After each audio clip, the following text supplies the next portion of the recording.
Inilah bukti kekejaman tentara Jerman. Mereka tega membakar wanita hidup-hidup.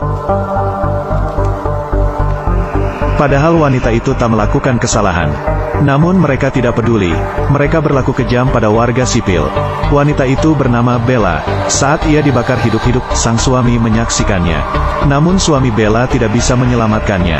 Ia ketakutan dan tak bisa berbuat apa-apa.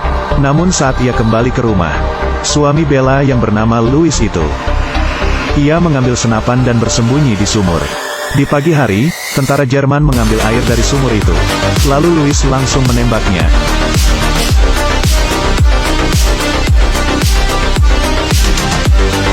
Kapten Jerman yang terkejut mencoba melempar bom ke dalam sumur. Namun Louis sudah meninggalkan sumur itu. Esok harinya, tentara Jerman diberikan tugas oleh sang kapten. Mereka langsung berangkat. Namun saat melewati jembatan kayu itu ambruk.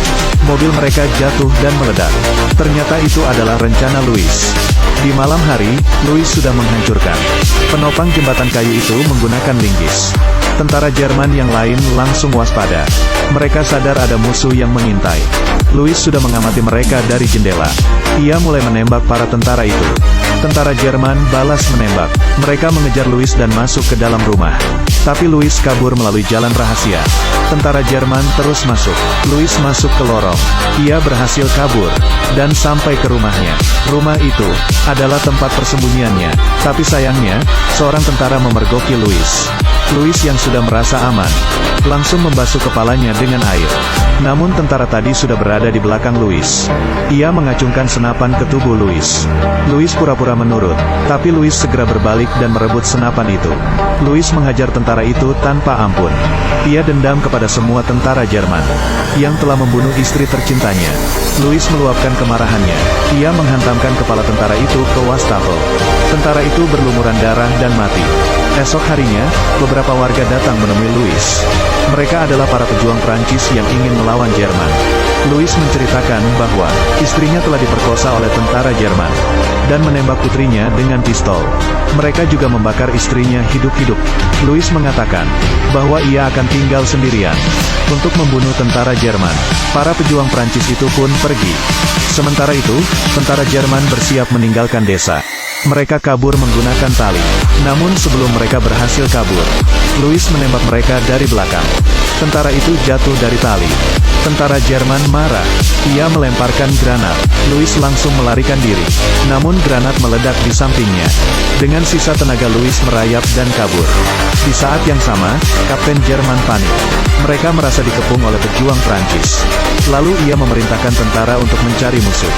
Namun Louis selalu bisa bersembunyi. Ia terus membunuh para tentara. Sedangkan tentara Jerman sudah terluka parah. Tapi mereka tidak bisa menangkap siapapun. Bahkan ada seorang tentara yang ingin kabur sendirian. Namun kapten mengetahui hal itu. Lalu ia menembak tentara itu. Ia memukuli tentara itu. Tapi tentara itu berhasil menembak sang kapten. Sang kapten langsung membunuhnya. Sementara itu, dua tentara ingin lari lewat terowongan. Tapi mereka jatuh ke dalam perangkap Louis. Louis ingin menembak mereka, tapi hanya tersisa satu peluru. Louis tidak kehilangan akal. Ia mengalirkan air dan menutup pintu keluar dengan jaring besi. Tentara itu tenggelam hidup-hidup. Louis pergi meninggalkan mereka. Namun ia menemukan las yang digunakan untuk membakar istrinya. Di dalam kamar, Kapten Jerman sedang frustasi. Ia ingin bunuh diri. Ia bercermin sambil menodongkan pistol di kepalanya.